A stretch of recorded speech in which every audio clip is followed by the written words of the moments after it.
järgmise laulu pealkiri on See õnnistud allikas lehvis.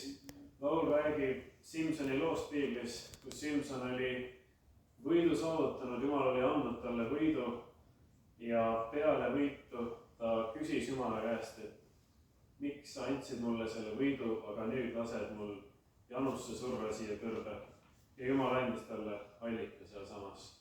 Aga Jumal on sama meile täna igavesti, kui meie tema poole hüüame, siis ta vastab meile, ta täidab meie vajadused.